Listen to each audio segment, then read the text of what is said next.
I told you. Hello, everyone. My name is Kenny K. Royal. And I am Drew Barrymore. What has Drew Barrymore done that made you bring her up? You know I love Drew Barrymore. I have such an affinity for her. Actually, because I saw her on Instagram and she was talking about her fitness journey. Like her going ups and downs, so she's been like really hitting it hard in the gym. Has she gone up and down? I don't pay that much attention to her. I like her, she's but not really every time I see her, she seems to be the same size. Yeah, but I think it's more like when she's, a lot of people gain weight when they're not in the public eye. Yeah, and then they'll like Janet Jackson will balloon and go hide in the closet somewhere. So I mean, I wish I had that couldn't ability. do that. I wouldn't want a balloon. I wouldn't want, because me having my body the way I want it isn't for the public. It's for me. Mm-hmm. And so me being at home being fat does not sound appealing. That's just me. But I mean, I guess I can understand because they have typically such drastic diets. Yeah. Where they have to stick to, and I guess when they're not on, they can eat whatever they want. Is that why? Do you think that's why Janet Jackson? To me, she hasn't regularly gone on tour as of late, but before, she would be on tour and she'd be in shape, hitting the gym and everything, and of course her dancing, keeping her in shape. And the moment she got off tour, that bitch looked like a damn ball. Just walking around. Throwing her yo-yo weight. So I'm like, yeah. So I'm wondering, is it like, as soon as she's off tour, she just goes and eats the refrigerator? Or probably so. And then she catches it. My thing is, how much stress that must do on your body, I feel like. I mean, it can't be too, like, at least not externally, because her body looks amazing when she does get back in shape. But it's just like, for your body to keep fluctuating like that, to keep stretching out and then cutting back in and stretching out. Yeah, I feel like your skin would be... Yeah, I feel like she has to have a lot of stretch marks so that they just edit out. Yeah, they would have to. So.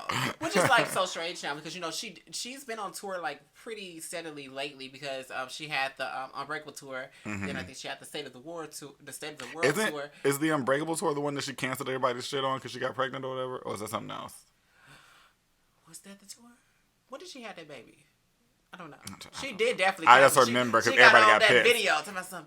Well, I think I'm going to focus on myself and get pregnant and have a baby. And at that time, I don't think she was even pregnant yet. Oh. She was talking about getting pregnant. And people were pissed off. They were like, "How about you focus on paying me my money back, bitch?" But she did that, and then she did the State of the World tour. And then she she had her Vegas residency, and now she's about to go back on tour. But to be honest, she really hasn't been that skinny lately, mm-hmm. Which is fine. I haven't really seen her body shape. Well, right now, because she's wearing all those big clothes. Yeah, now. I was saying when she came onto The View, she was in a big ass coat, like this big ass fur coat. It was gorgeous, but I was like, girl, it ain't that cold in here. It seems like to me she's going back to when she first came out with Control, because back then she was like covered from neck down. Yeah, and I feel like now she's going back to that, and I don't know if that's just what she's feeling right now, or if she just doesn't want to show her body anymore.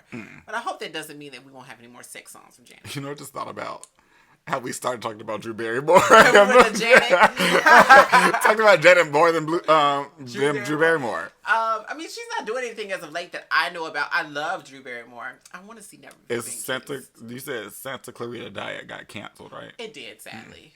Was that a Netflix original or it no? Was. Yeah, okay. But I guess nobody was watching it. It was good though.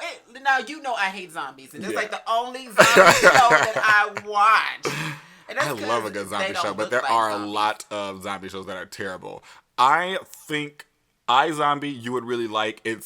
I have not seen much of Santa Clarita Diet, but from what I can see, it's in the same vein of that, where they don't look like these grotesque monsters that are decomposing. Yeah. It's more of like, almost like they have rabies. Like, think of like a dog or an animal getting rabies. Are they foaming at the mouth? They're not foaming at the mouth, but just like that kind of deranged where they have like these very animalistic needs to just attack when they like. I think it's, so you become a zombie, in iZombie, you become a zombie if you get bitten or whatever. And what happens is you don't start showing signs of like aging or anything.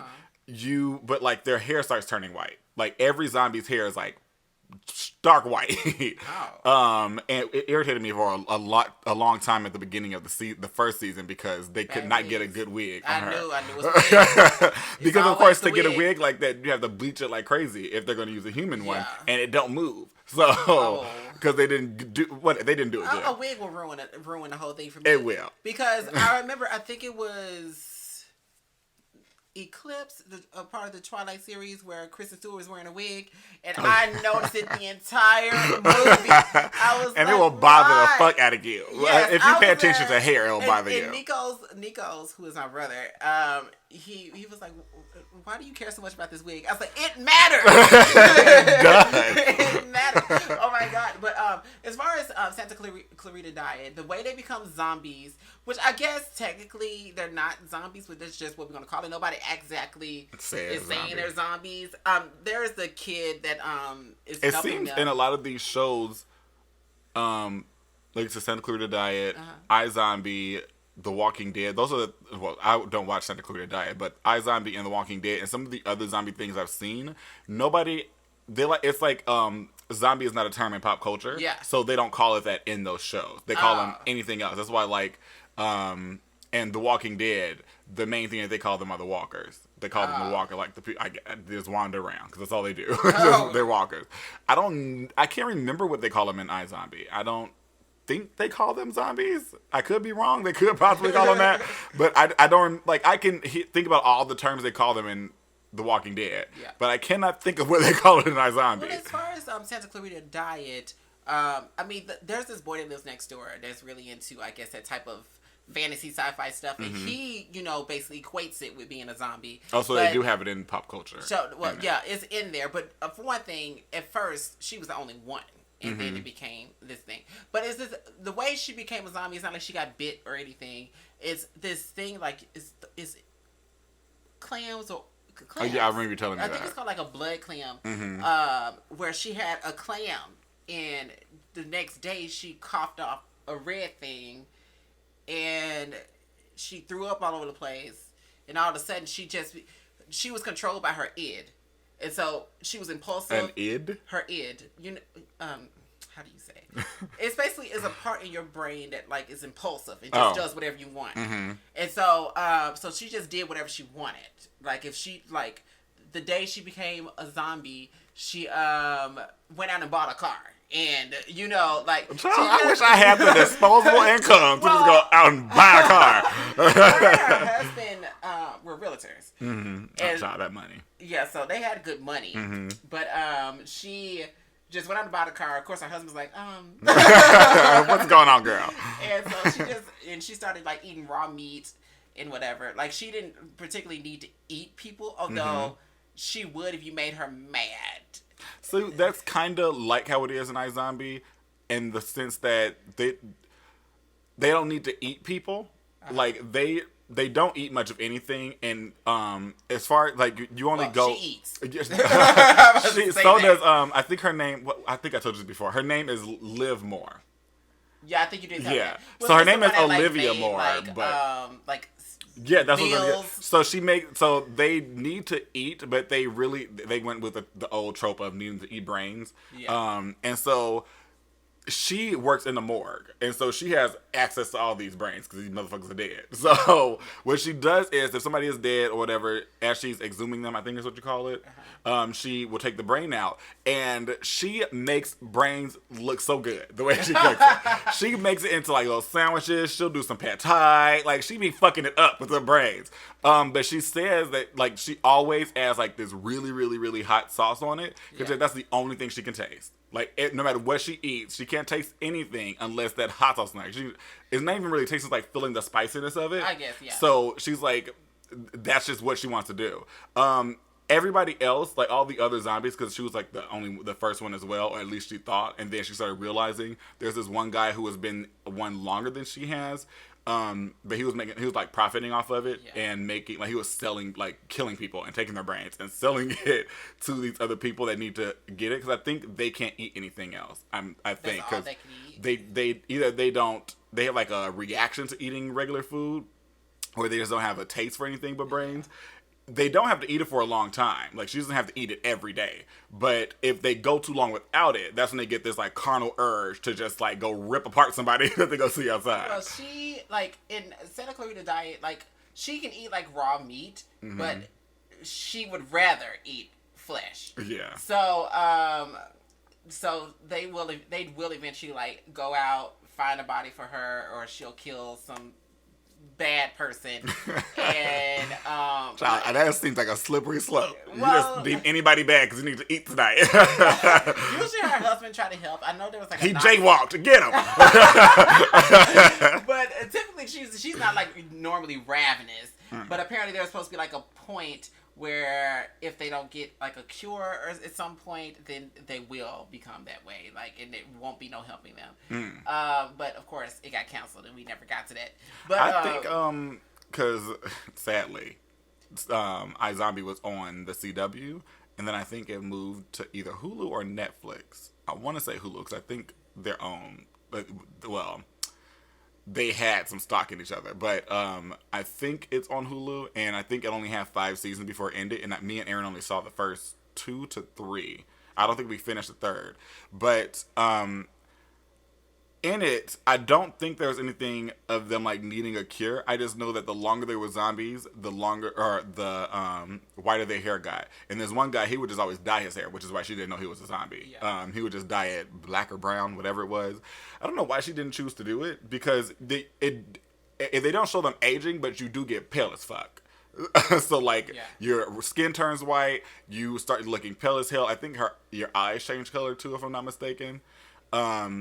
And I just remember all this because it was such a stark difference between her and the guy, because he dyes his hair, he tans, and he like has a lot of upkeep where she did not. And I was just like, I wonder why she chose to not do anything with herself, like not even put a stitch of makeup on, girl. Like, she didn't care. Like, I'm about to walk around here looking decomposed. Well, she looked pretty much the same. But from what I could tell, she just looked the same. Yeah, she just looked the same. The only thing is that she had to be really careful, because if she broke something, like she could easily like break something. Like I remember the one part, like she broke her thumbs and stuff like that. Her bones are just very fragile. She's dead. Wasn't much help for her. Like, so she had to be careful. Although, like I know there was one point that her husband and her daughter had like chained her downstairs, because it was getting to the point where she was starting to get like very, I guess, ravenous, where she was just gonna start going out and doing whatever she wanted and didn't care. But like for a while it was just her. But like the little thing that she cuts up grows legs, and it was like a spider, and like they kept it as a pet. But I can't really remember what significance it had. But see, it was something that was happening overseas. But somebody had ordered in those like blood clams or whatever they're called over, and then that's when like it started coming to the United States. And so coronavirus. Yes. It always comes from the overseas. And I guess it makes sense because everything else is like more ancient than what's over here. Yeah. And so I guess a lot of our stuff is renovated. We don't really have any old architecture anymore. Yeah, as much as at least not as much as other countries. Yeah. I would love to go over to like Europe and like Africa just to see the old stuff, because we don't have like ruins. Yeah. You know, or even South America. I think mainly because it just seems like when the colonizers came over here, they wanted to get rid of any aspect of Native Americans. But as far as what we know about Native Americans, they didn't really have structures. Yeah. Like they lived in like teepees or like clay houses, and those are still on their reservations, if I'm not mistaken. Yeah. And so there was like nothing to really reserve for like, no ruins. And so I would like to see like stuff. I remember when we went to the park, and then I don't know why you about to say we went to the Passion of the Christ. Well, we went to the Passion of Christ. Now that you mention it. But no, we went to the park, and me and Aaron was like walking, and then we got like recruited into a focus group. And one of the things that they asked us is like, what's on your bucket list? And so everybody, of course, wants to travel. And I was like, the top place I want to go to is Venice. And then people always want to ask me why. Well, my biggest thing is, the biggest reason is, for one thing, I just love the whole idea of everybody traveling by water, mm-hmm. but also the Bridge of Sighs. And every time I say that, I'm like, oh, what's the Bridge of Sighs? And I'm like, oh, there's like, oh, you take the love of your life and you pass under it and then you kiss them. You're supposed to be lovers for all eternity. I mean, it's all a symbol, of course, but I think it's really romantic. Just like the kill me. I forgot what the bridge is called in Paris. The one with the little locks that the two of you supposed to get and write your name on and you put on the bridge. But I'm just like, this bridge has to be heavy as fuck for all these locks. Like to be on there. I don't see how it's standing. It got to have some good infrastructure. See, I just need to get on a gondola, ride under the Bridge of Sighs. I also want to see like, what is it? Saying, the Basilica. Oh my god, I can't think of how to say that. It's, you know what I'm talking about. Yeah. It's also in Venice. There's a lot of, and like... Just send me to any part of it. Not any part of Italy. Let me not say that. I'm very intrigued. Because I don't know all the parts of Italy. I'm really intrigued by Italy. I want to go to Florence. I want to go to Rome. I definitely want to see the Vatican. I'm not religious. I want to go to the Vatican. I want to see the Vatican because I want to see the art and the sculptures. And I just want to roam around. No pun intended. I want to roam around Vatican City. I just would love to go around that whole area and just see everything. And again, like neither one of us are religious. I really don't give two fucks about religion. But it's just the architecture of it and the art that just are so intriguing to me that I really want to just have a time to be able to just walk around and observe it all. But then I feel like I would just get so irritated because, you know, when you go there, it's going to be a bunch of religious nuts around. As soon as we start prancing our gay ass. Right, when I walked up in here and healed. Start throwing Hollywood at you. Get denied access. Feet behind me. But my first story is going to start off real dark. Okay. And it's really my only story because everything else is just about the movies that we watch. We watch a lot of movies lately. Or at least I've been in a movie mood. But the story, I saw it this morning, and it's about an ex-rugby player who killed his family. And the issue is heavily about how he killed his family, because what he did was he doused them in gasoline, his wife and 3 kids, if I'm not mistaken. He doused them all in gasoline and set fire to everybody, and he ended up killing himself as well. Were they like sleeping? He had 3 kids, I believe they were. Imagine waking up to that. Child, you better hope I die. That's all I gotta say. You soundly sleep, probably having a beautiful dream, right? And all of a sudden, you on fire. But oh my god! So people have been upset, like as terrible as that is, hearing what he did. People have been upset and have been raising concerns because the news article for him has been something that's been a part of like this. I'll call it a trend because it's been going on for years. They always do this to like white people versus people of color. When a white person does something horrific, they choose the most uplifting, positive photo they can find of them. And then if a black person does something super simple, they get a mugshot. Yeah, or they always show their mugshot. Even if they don't have a mugshot, they'll show the like some terrible picture of them to make them look bad. So this is the picture they chose to put up with that headline of him burning his kids with and his him wife. And the family that he killed? Yes, smiling. Well, I guess they didn't have a mugshot. He was dead. I mean, but he's a rugby player. I'm sure there are plenty of aggressive photos you could have found of his face. Well, of course they wouldn't do that. But it's just the headline was just ex-rugby player Rowan Baxter, wife and 3 kids dead in horrific apparent murder-suicide. Even in that headline, they're not even trying to say how he did this. It was like an apparent. But you know, we already know about the alleged. Yeah. Well, they only use that for white people. But they put something. I wonder what caused it. Why would he I didn't read the whole thing. I'll probably look into that later. I mean, probably nobody knows. Yeah, of course, because he would have to tell you. But unless he left a note. Right, this is why I killed these bitches. But it was something that somebody had posted in the Twitter thread was this same website. This is ABC9, I think it is. Same website that they have this on for a news station. 2 different articles. One of them is for these 3 white kids. It says 3 University of Iowa wrestlers arrested, burglary charges pending. So they're arrested for burglary, of course. And if you get arrested for that, you get a mugshot, right? Yeah. So you can't say these kids don't have mugshots to put up. These are the pictures they chose to put up them. They're school pictures? Yes. They would not. Now, if they were black, they would not. I'm about to show you the black people. Now, okay. And this is, again, the same thing. And is these same dates, I think? March 23rd. March 23rd. Both of them same dates. This one says, Coralville police arrest 4 in burglary investigation.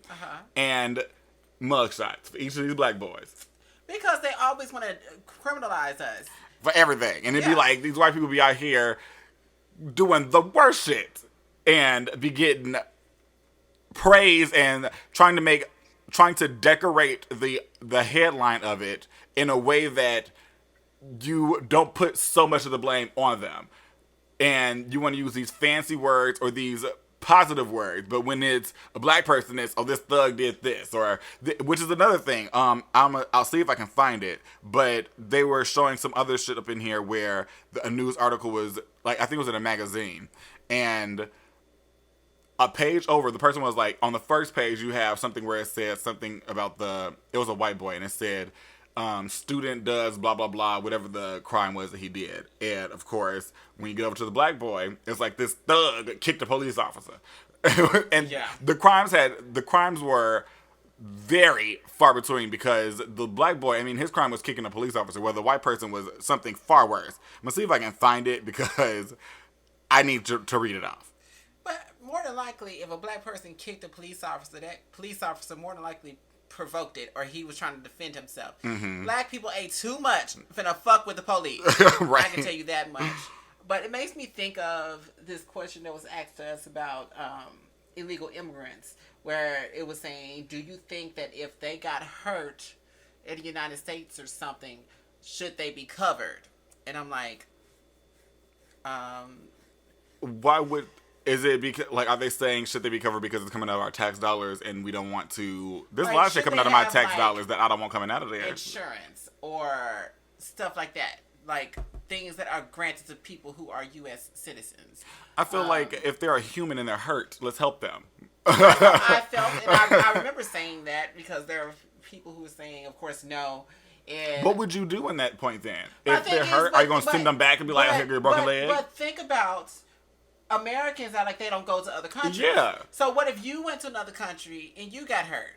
Do you think you shouldn't be covered or helped, getting or some kind of health care, or not, or just like I said, just being taken care of? Because that doesn't make any sense. Of like, what are you supposed to do if they hurt themselves over here? Yeah, and I remember there was one thing where, you know, of course, they was asking us to make a list of things that people call immigrants, and the first of the things, you know, was terrorists. But then they were like, oh well, they think about they don't really want to let them in because of terrorism. I was like, but one of the things I said was like, we have terrorists in the United States. Yeah, and that were born here. And y'all be wanting to ignore the fuck out of the shit they be doing. All these domestic terrorists are all white people. Yeah. And I'm not saying this as like, oh, allegedly they're white people, or some of them are white people. They are all white people. Y'all, not y'all, but the white people that do these things love to get pissy about something online or whatever. Go shoot up a school, go shoot up a synagogue, go shoot up a church, do all this stuff. But the moment Hispanic person wants to come across the border to better their life, oh, this is the problem. Not the motherfucker that's killed a whole church of people. Yeah, because if you look at all the people, because the biggest thing that makes me think of is that dude that went and killed them people in that church and left that one girl to be the witness and to tell the story. Like, please don't. Kill me, bitch. Please take me out with them. And my thing is, it kills me about that, because everybody wants to talk about how everybody else are terrorists. But, you know, if you think of people of color that do kill, they go out for this one person that did them wrong. And they kill that one person, and they go about their business. Unless you fucking with them while they're trying to kill that person. White people, they go to the mall and kill everybody in the mall. They don't know. The person they looking for ain't even there. And it's just like, why? Like, and you know, and I think people don't even equate that with terrorism. I feel like they don't even think, like, when they think of terrorism, they think of foreigners. They don't think of the people that are here terrorizing on a day-to-day basis. Yeah.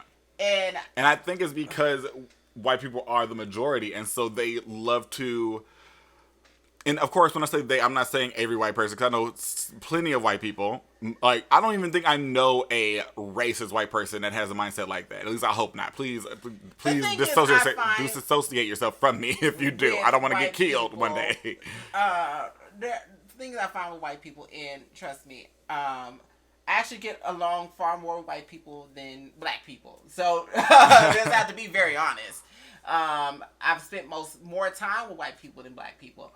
But my thing is, what I find constant in white people is that they say a lot of racist things and don't realize it. Yeah. So you be listening to them, and then they will have said like 12 racist things in that day, and it's like okay. And that isn't. I mean, I don't think that's their fault. It's problematic, but I don't. It doesn't hurt me so much because it's like, okay. It doesn't hurt me if the person is willing to hear the criticism of it. Like, if you say something really problematic to me about a certain race, no matter if it's black, Hispanic, whatever, if I'm like, okay, let me tell you, honey, I love you, but let me tell you why this should not be said again. If you can hear me tell you that, and let me explain to you why this is not something that a person of color is going to find funny. I know you find it hilarious, hee hee ha ha, but this is not funny to somebody that's going through that issue. Yeah. If you can hear that and be like, I didn't think about it like that, I'm sorry, I will make sure. That is something that I would... A lot of it stems from ignorance, because... Yeah, and ignorance is nothing but just not knowing. That's not their fault. So, I mean, I don't put it against them, it's just something I find. You know, and I feel like because I think that a bunch of white people don't even think about race most of the time. You know, I mean, well, if you don't have to. Yeah, because their race isn't hindering them in any way. Yeah. So they don't have to really think about, okay, well, if I walk down the street, is somebody who's seeing me going to be offended by me? Yeah. You know, and it's not really a case for them. And so, I mean, I guess I get it if it's something that you don't ever have to think about, but when you're a person of color, it's something you think about every day. And it's not because you want to, it's because people remind you how black you are, how Hispanic you are, how Asian you are. People are putting it in your face every single day. And then, you know, and put that on with anything else, whether you're gay or disabled or a senior citizen or anything that people might be offended by. And that was the point of that post. People were upset because of how they were treating the white man and the heinous crime that he committed, how they were like tiptoeing over it and showing this beautiful picture of him and his family that he just fucking murdered in a horrible way. And people, like, of course, there are people in the comments being like, he doesn't have a mugshot. What the fuck y'all want him to, or them to use? And people were like, there is something far better to use if you're going to display a monster. I'm sure you could have found a better picture than posting him with his family. And people were like, it's not even so much that that's the issue. It's the bias that media has. Keep him out of it. It's the bias that media has every time something like this happens. It would be different if they were doing that for every case. Yeah. Like, we have to think, if this was a person of color, and just any person of color, would they have posted this picture? They would not. No, they would not have. And we know that they would not have because they've never done it. Yeah. And so that's where the disrespect comes in. Yes. It's not the fact that they did it for this particular person. It's the fact that they wouldn't have done this for someone of a different skin color. Exactly. And so I think, and the thing is, I'm sure the people who are saying that are white people who are like, oh, that's not what it is. Like, no, it is. And the reason why you don't see that is because you don't have to think about that. Yeah. And, you know. How it must feel not have to think about race every day. To be very honest with you, I do sometimes think about it, and I'm just like, it must be lovely to be blissfully unaware. That's a weight off of your shoulders because you don't have to worry about, oh, I'm black because I'm black and I can risk not being able to get this job or go to certain places or being treated differently, or if I call the police, am I going to be the one that's seen in the wrong? It's very much so something that I'm just like, I envy some white people that can deal with that, but I also adore white people that can see that privilege that they have and use it to do better, as opposed to arguing with people of color when they tell you that there is a problem. Yeah. And you're like, no, there's not. It's like, well, you don't know the problem because you don't have to deal with the problem, bitch. What I hate, and I hate it so much, is when you know, when the Black Lives Matter movement started, it was like, well, all lives matter. Well, the point is, all lives do matter, but y'all don't act like it. Exactly. So that's why we gotta say Black Lives Matter. And the thing is, people aren't getting that. I don't. To give the benefit of the doubt, I would say people aren't getting it, but there's a part of me that feels that they don't want to get it. Some people don't want to get it because I don't see how hard it is to understand that we're not saying only Black Lives Matter. We're saying Black Lives Matter too. Because you motherfuckers are not letting it be. You guys are acting like we don't matter. And so we have to put out that word that we do matter because every time we walk outside, we getting shot. We're getting shot. And then now we have this president who's talking about make America great again. And what does that mean? Going back to segregation. And because that's what they talk about when they're saying, oh, back in the days when white people had all the power. It's not even, for me, to me, it's not even about, from what Trump is saying, for Make America Great Again. It's not about just white people. I feel that he wants to go back to a place where white men had all the power, and that's the only people that have it. When he wants to go back to where women don't have any word, people of color ain't got no word, gay people non-existent. But segregation included all of that. I mean, women had to fight for their rights too, just like black people, just like Hispanic people, just like Asian people, just like gay people. You know, I think that if I remember correctly, black men had right to vote before women, and they did. And so, which just and that included white women, which they already thought so lowly of the black man. Just imagine think about how they thought about the women. Yeah, and that's why they say the least protected woman in the is world. A black woman. Because not only is she black, but she's also a woman, and that really puts her way down low, which is very sad. But it makes me think about that. So yes, definitely, he wants a world where the white men are back in power, everybody else is under their feet. And I was so triggered because me and Aaron, I think we were at a Popeyes, and there was somebody who was in front of us in their car, and they had that motherfucking bumper sticker. Make America Great Again. Yes. And I was just like, my thing is that kills me about that is, first of all, where we live. We live in Arizona, which is, most of the population is Hispanic. Yeah. And for you to be a Trump supporter in Arizona, I find it so odd because if you're a Trump supporter, then you have to hate Hispanics. Yeah. Because that's his whole platform. Yeah. So why do you live here? To be surrounded by people you hate is what kills me. I don't know. And I try my best to not think like that, like being a Trump supporter means that you hate Mexican people, but at the same time, I don't see how you can support somebody that's spewing things that you would supposedly not be okay with. If you say, oh, I just like his other policies, but you hear him every day talking about how Mexicans are rapists and shit like that, and you still okay with this? That's what, it's so I have a tug, a back and forth with that thought process. I think it would be different if he didn't highlight it so. Maybe it was something that was buried in the back and okay, well, he bring it up every now and then. Yeah, but it still wouldn't be good. Yeah, but at least it was buried in the back. But he was so gun-ho to building this wall, and that was his big stance to get everybody behind him. And I feel like if you're a Trump supporter, then you would have to hate Hispanics. Yeah. Because I think a lot of Trump supporters but they're very hateful. Hate most things that are not white. And even the women, I don't understand why they are supporting him the way he speaks about that he's been documented speaking about women. And stuff like that. And so the Democratic debate happened last night, I believe. And that the Democratic billionaire who he's running as a Democrat, Mike Bloomberg. What I was looking at his face, a lot of his mannerisms are literally like Trump's. Like the way that he has this Trump has this face when people are talking not to but at him. Yeah. That he makes where he's you can tell he's really not listening or he thinks he's above the conversation. Yeah. And not because he's smarter than them or anything like that, just because he has more money and he feels that you shouldn't be speaking to him in such a way. Mike Bloomberg has that face and there's other mannerisms and movements that he does that he is it frightens me that if he buys his way into this election, things will not go the way that we want them to. I'm honestly, losing faith in presidency. After Trump, like I said, I didn't agree with everything Obama did. Yeah.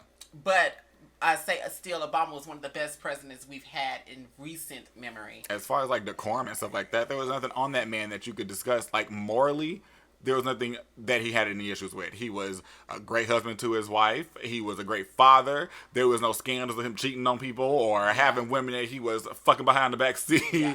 Like, but all this shit. It was like a very, like, so much so, like, I brought this up on the podcast before, where Fox News had nothing else to say about him. So they were, like, making an issue about how he likes, like, the placement of cheese on his burger. And I was like, really, y'all?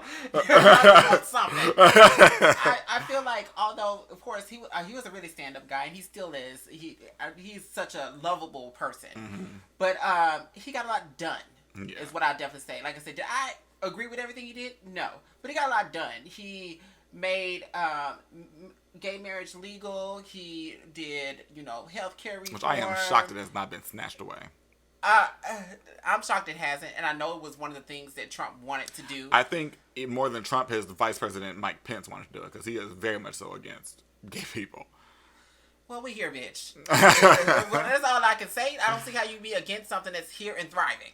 He don't want us to be here and thriving. Well, what are you gonna do? Like, trap us all in a dungeon and murder us? Like, he is a proponent of conversion camps. So, yeah. Coming from Tennessee and knowing all about conversion camps, glad I never went to one, but I knew people that did, and it's definitely not a good place to be. I'm sure it's not. And so I feel, and a lot of people, because there are still, of course, conversion camps to this day, and a lot of people are fighting to get them abolished. I don't know how, I don't know.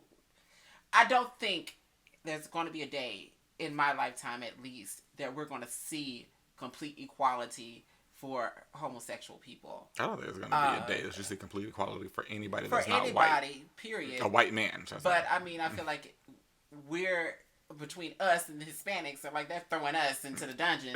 Yeah. I feel like... I think it becomes which minority is fighting the hardest at the moment for equality that gets the hardest blowback, because it was black people are still having it, but it has become not an even playing field, but the focus has gone on to Mexicans, it seems, as far as like discrimination. It seems that they've gone on to Hispanics and people and gay people, and is because Hispanic people are like, we're fucking here too, just like black people did before. We're fucking here too. Gay people are doing the same thing. Now I feel like when Asian people start doing the same thing, and Middle Eastern and stuff like that, the same thing's going to happen to them. So I just feel like it's going to be this continuous thing that as long as you are not, unless people of color outgrow, which I've seen studies of that's going to happen, people of color outgrow and outnumber white people, I feel like it's going to continue to be that way. Well, the thing is about that, though, that scares me is the thought of still, because it's somewhere within the zeitgeist, or like in human nature, for somebody to want to oppress somebody else. And my thing is, the solution to oppression is not oppression. If somehow people of color, black people or whatever, were to outgrow white people and get the power of the United States, it wouldn't help anything to then go and do the same thing to white people. The white people. It just wouldn't be. It's not a goal. It's not a solution. What we need is what we say we're fighting for. Equality. Which is equality.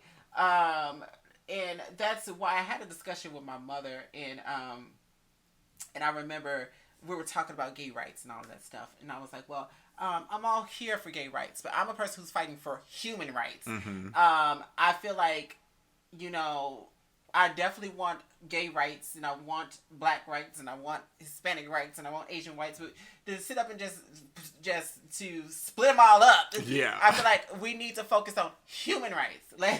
Let everybody have the rights that they are afforded because they're fucking human. If you don't want to see two gay people kissing, then turn your motherfucking head. I don't want to see you motherfuckers fucking in the middle of the street, but you doing that shit. Y'all are doing that.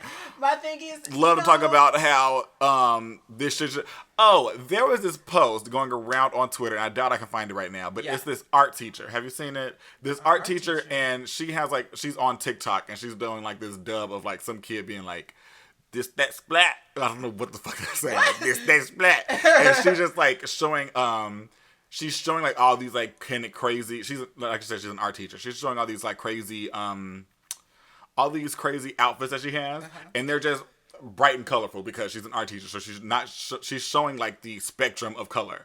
And somebody was like, why all this gay pride shit in the classroom? Are you gonna teach or something like that? Where's the education or something like that?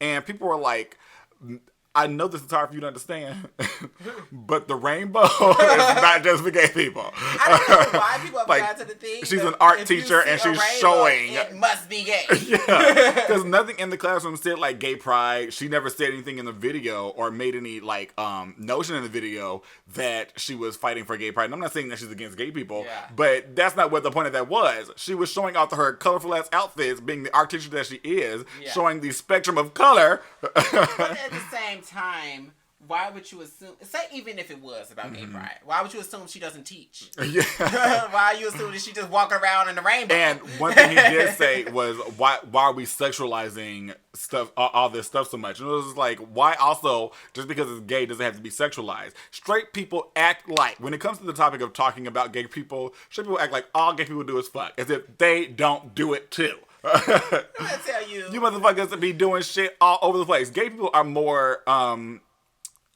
subdued, or not subdued, but they're not so quick to just be out and doing random shit. We have been outside before, mall, public park, whatever, and have seen straight people sucking face and pretty much having sex in public. But you doing that in front of all these kids. But the moment I hold my man's hand is an issue. Let me tell you. This was back, I think my senior year of high school. I was over my aunt's house, and she lived in apartments, and they had of course, a community pool. And me and all my cousins, it was about 10 of us. Mobbing deep. We all went. Those are not all my cousins, but the cousins that were there. We went to the pool, and so I wasn't going to get in the pool. I just sat on the side or whatever, and I'm over here now. Granted, there's all kids, all types of people in this pool, right? There's this dude and this woman fucking in the corner. Oh my God. All these kids in the pool. And I just look at them. I'm just looking dead at them. Hoping they see me looking at them. Because I was like, I know y'all fucking. They want to be seen. That's why they did it outside. I'm like, with these kids, it'd be different if it was just nothing but adults. I mean, it's still nasty, but at least there wouldn't be kids in the pool while you fucking without a condom more than likely. So it's so fucking disgusting. I just feel like missing it with all that bullshit and concerned about kids and gay people because... Well, they didn't want to concern about those kids in the pool with these folks fucking. A lot of straight people will let their kids go see all this gun violence. They will let them see a bunch of murder movies. But as soon as a man kiss a man. Right? It's all over. This is the worst thing for a child to see. And it's just so irritating. I think it's stupid. But, still... Let's keep throwing our gay asses in their faces. Yeah, I'm going to continue to. Yeah, because... Every time you see me out, you're going to be pissy, bitch. Yeah, be real pissy. I'm going to keep making you mad. I'm gonna be like Billy Porter. I'm going to come on the red carpet with a dress. I think it's needed. We got to show these people we are here. We are not scared. You're not going to scare us. We used to have the fucking semi-trailers, but we ain't got to do that no more. Yeah. So, it's ridiculous, the whole idea, because, the whole concept of cruising was because gay people had nowhere else to go but to go into a dark park and have sex somewhere behind a bush. Yeah. I mean, they're still doing it today, but for different reasons. But so are straight people. But at that was time, it in Florida that orgy of all these older older people got caught having sex, and it was like straight orgy. All these older straight people got caught having sex in some field somewhere, and I was just like, child, I would have not wanted to be the police officer to stumble upon these wrinkled bodies slapping against each other. There's a lot of nudist colonies in Florida, and most of them are old people. So I just would not. This is like I am intrigued of going to a nude beach, but anytime I see videos of people at nude beaches, it be old ass people, and I'm like, that's all right. No, ma'am. Because the moment my body get wrinkled, I probably wouldn't even want to show it to my partner. I'm gonna fuck with the lights off, keep this teddy on. This teddy on. I probably would want to show. If I don't want to see it, I don't want you to have to see it. I don't want you to see it either. I mean, to be honest, unless my body is still banging. Which I hope. I hope I have a Tina Turner body, or because Tina Turner was like 70, still looking motherfucking good. Tina Turner was still keeping that body active. Yeah. To make sure that I don't get older and just lay down all day. Child, be that or somehow have Cher's genes. Oh, please. Please. I mean, Cher gets cosmetic surgery, but if you look at her motherfucking mother, her mother still looks good. Mm-hmm. And Cher, I don't think I know she's got a nose job. Mm-hmm. And she probably gets like Botox and stuff, but I don't think she's had like I don't think she's had like serious surgery. Like a facelift. Because even when you look at her, she still looks like she's aging. She doesn't look like, her face doesn't match her body. Like some people, you look at them like, You saying that, I just want to go to her Twitter right now and see who's the latest person she didn't curse out. Oh. That's why every time I see a tweet from Cher, she didn't curse. She curses him out a lot. But while you do that, the next topic, I wanted to talk about this little dwarf kid, which I don't know if he's a dwarf, but just for sakes of just using a term, I'll say dwarf. Well, it is called dwarfism, so. Yeah. So I believe, I could be wrong, but I believe that's the term for it, like medical, if I'm not mistaken. Well, I think like there's a certain height distinction or whatever as far as a dwarf and whatever. But he's a kid, and because a little person just sounds so. I feel like it's belittling to call them little people, and so I don't know the correct term. The little people community.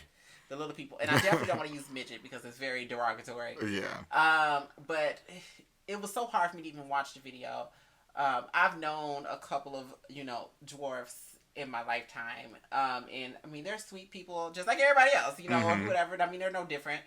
And just seeing this child cry and say that he wants to die and just be so hurt. And I remember growing up, and like I said, we wouldn't talk about those. He was from Australia, right? Was he? I believe it. I think they said it was an Australia, a little Australian boy, and the video just opens. You can hear the emotion in her voice as she's trying to talk about it, and you can see him just sitting there crying. This hurt. I mean, he was like fidgeting, and you could tell that he was deeply, deeply hurt. And I don't know what these kids did to him. But it doesn't matter. The thing is, why are you fucking with this child? Yeah. The thing is, I don't know how old he is, but he doesn't seem like he's that old. So I'm sure them other kids are about as tall as he is. He's 9 years old. Exactly. So them other kids are just as tall as he is. And so, I was very short. I was always the shortest person in my class. I remember back in oh my God, what's this, 6th grade? It was 6th grade, and we were walking from class going to the motherfucking, you had to walk in straight lines back then, and we had to walk, we were walking from the class to the cafeteria, and we had to walk through the courtyard. Yeah. The wind had picked my ass up. They had to grab me. We had to pick my ass up. Pull me into the motherfucking cafeteria, because I was about to go to motherfucking Oz. But yeah, so as a short person, I'm not a dwarf, but as a short person, I've always been made fun of for my height and blah, blah, blah, whatever, fun sized, whatever you want to call it. Yeah. But, but just to see that child cry like that, it made me hurt. And, I've always been a very much so advocate for disabled people. When I was in high school, they have what do they call it? The special ed department. But Yeah. is there a better name for that? I don't know. I don't know. I just feel like special ed sounds terrible. But special needs, it's always special something. Special ed, because special ed is just special education. Special education, so, but people say special ed as a derogatory. I mean, they're gonna use anything to make derogatories when it comes to people with disabilities. I think they also used to call it CDC or something like that. I don't know what CDC stands for. Well, they used to say that in Tennessee. I can't remember what it stands for, but they would call it that too. But I'll always talk to them. There was this one guy, he thought I was a girl, and he would come up to me and be like, "Oh, you're so pretty," and I'm like, "Oh, thank you." just I didn't want to tell him I wasn't. Yeah, hurt his feelings. But he would always he had this, I don't even know what to call it. I would say it's something of the realm of a walker, but it had like 6 legs, and so it would literally, he would look like a spider, to be very honest. Mm-hmm. Like, because it had so many legs, and it had little wheels on it, and he would sit, it would be like around his waist, like and strapping him into the seat. Like, it's not a seat. Oh no, strapping him to the spider legs. Yeah, the spider legs. Like, it would literally just be around his waist, and he would just walk. And he literally looked like a spider, but he was really sweet. And I always talked to him. There was this one couple. It was a couple. I would be sitting by them at lunch, and they would just be all over each other, child. Like, all right. Because in the video for the little boy, I almost burped. I should have did it out loud. Do it the other side.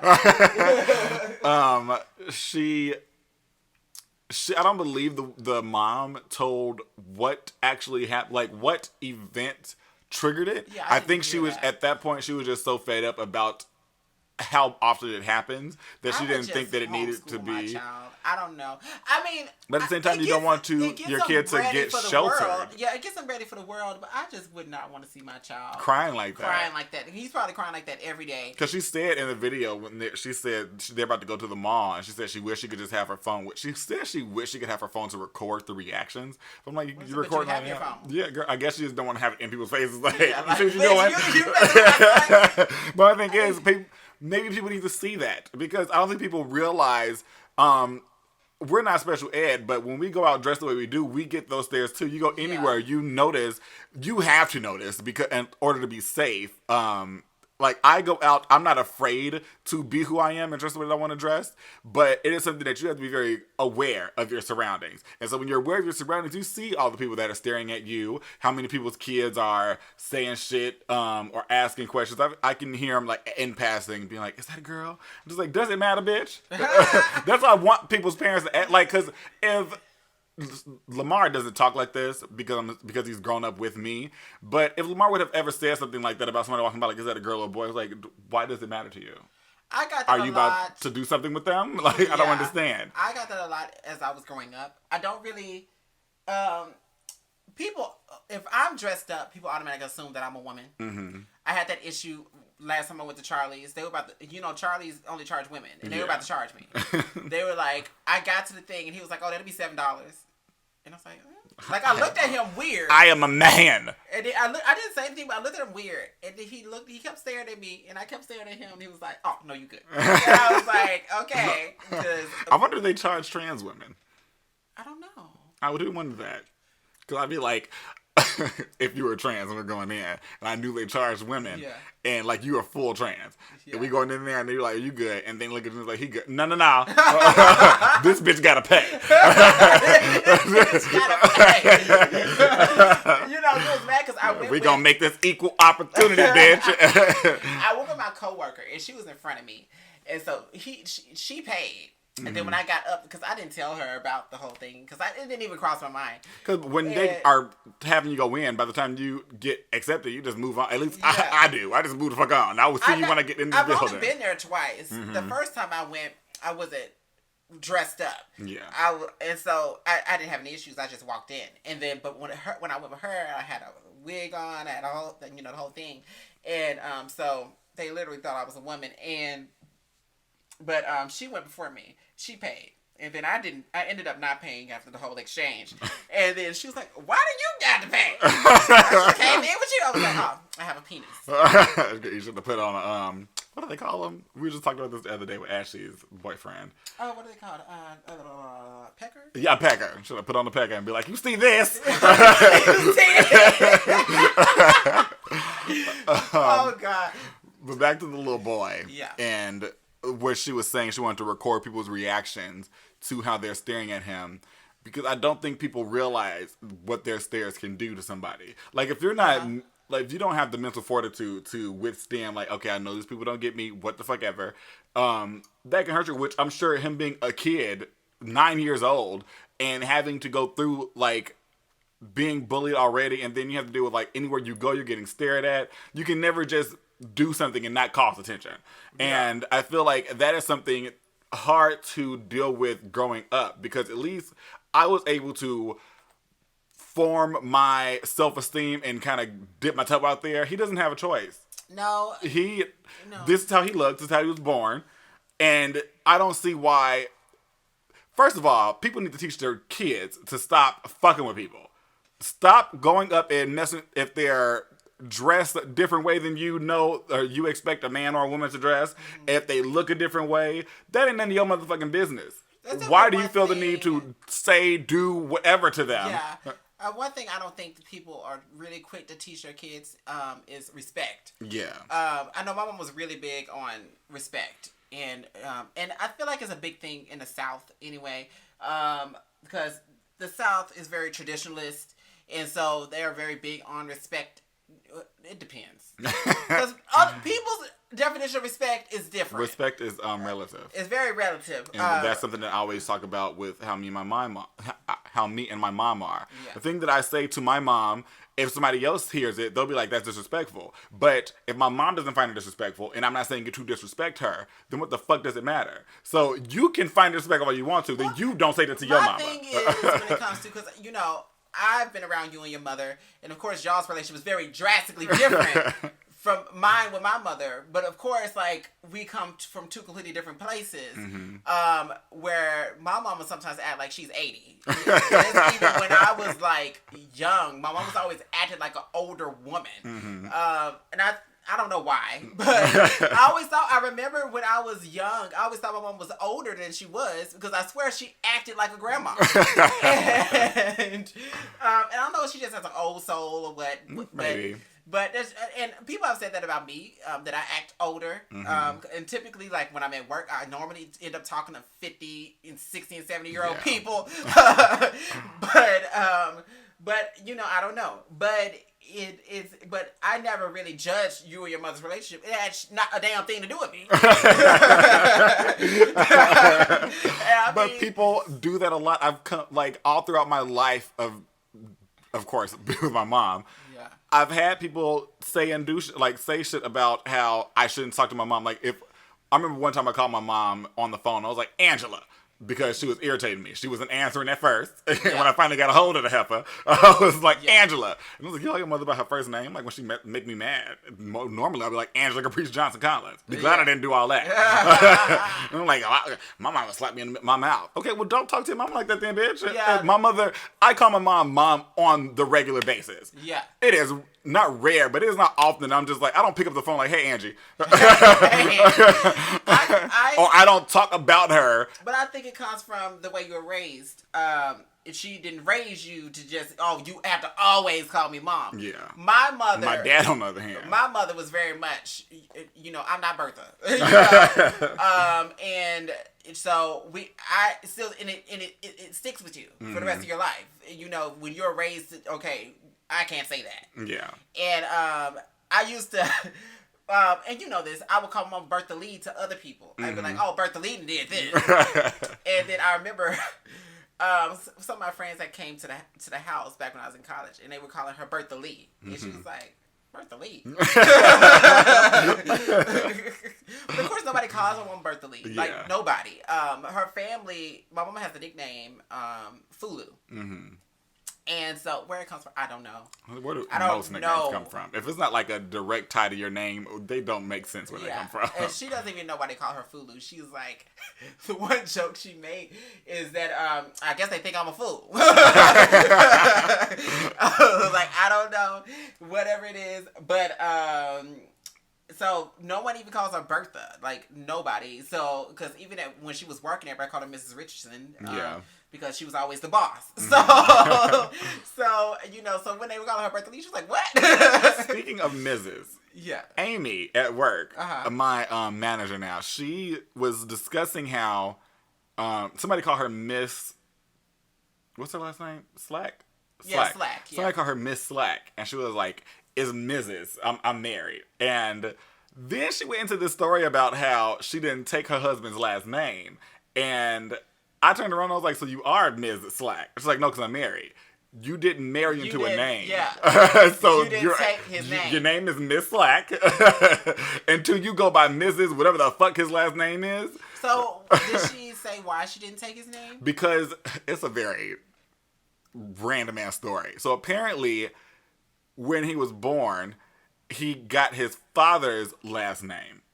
Okay. But then, as he grew up, I guess he didn't care for his father, so he changed it to his mother's last name. But he changed it to his mother's last name, but she still had the father's name, which was fake, because he changed his name too. So then, because she was like, oh, that's not my maiden name. And so then he got confused. And so then she discussed to him, like, okay, so the name that we gave you, your dad got his name changed to.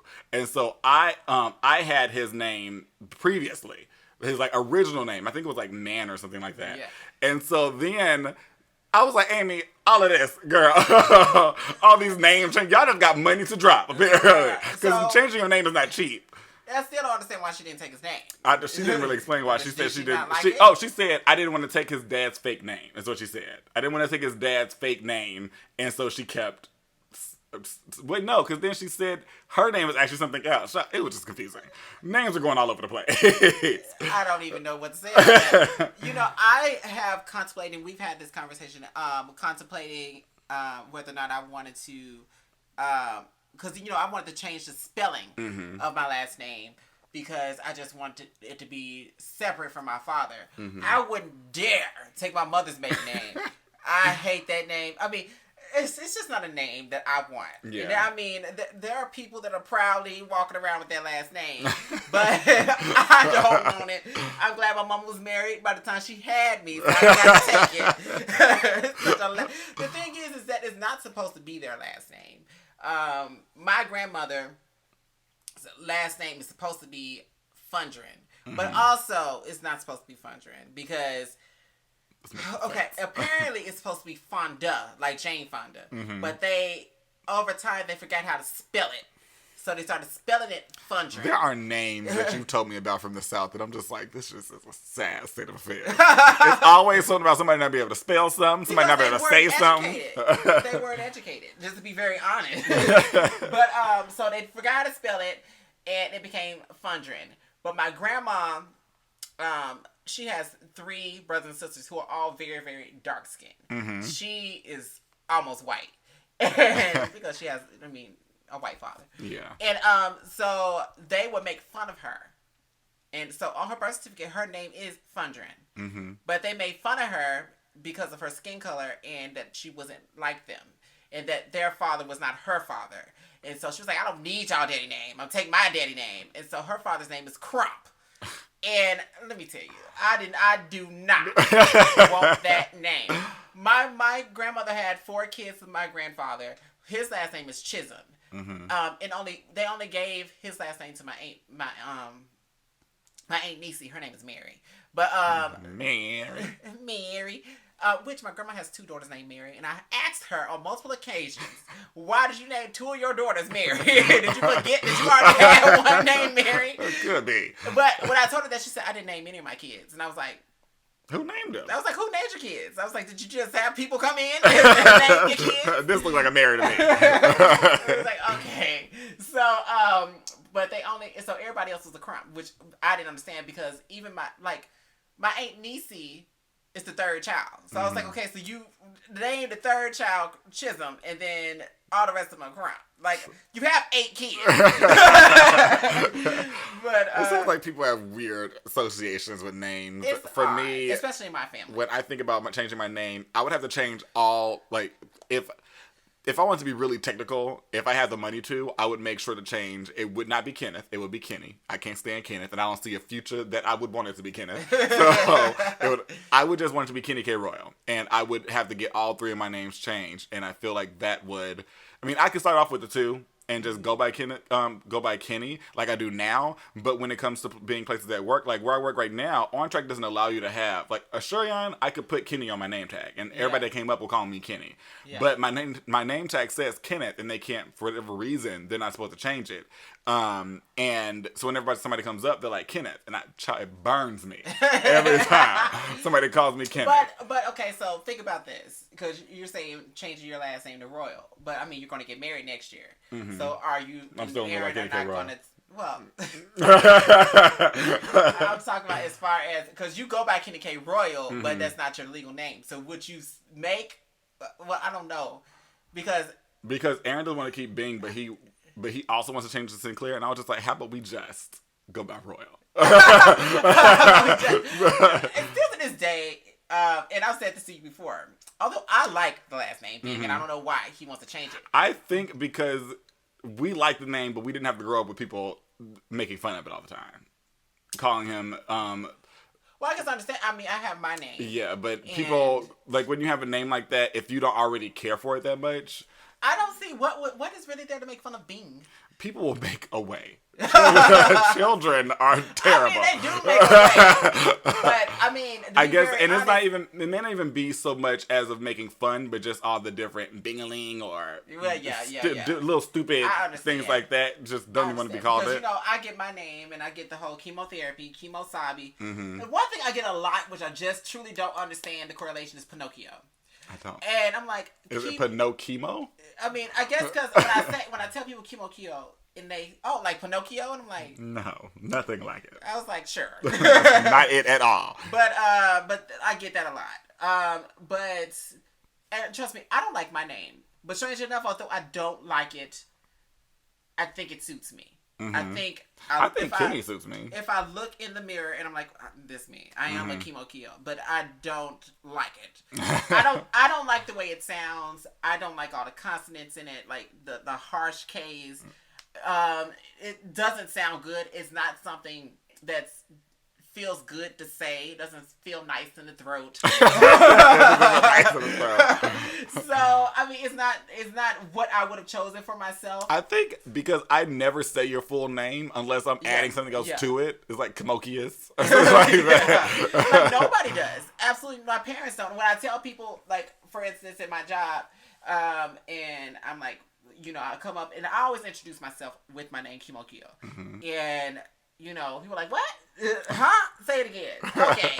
And so I say it, and they're like, oh, do you have something else? Can I call you something else? Like, do you have a nickname? Which I'm like, yeah, Chemo. Everybody calls me Chemo. Nobody wants to say my name, not even my parents. My parents never call me Kimokio. Never. Ever. My mama calls me almost everything. I would hate to say this name on record, but my mother, for all of my living life that I can remember, calls me Skeety. And the story that goes along with this is we were in the car and we were listening to that song, from the windows to the walls to the sweatshirt to the walls, and he gets to the whole part, oh, Skeet, and everyone was like, oh, they say your name on the radio. And I was like, it is not my name, Bertha Lee. Like, please, no, Mom. But she calls me Skeety, and she calls my brother Nudie Nat.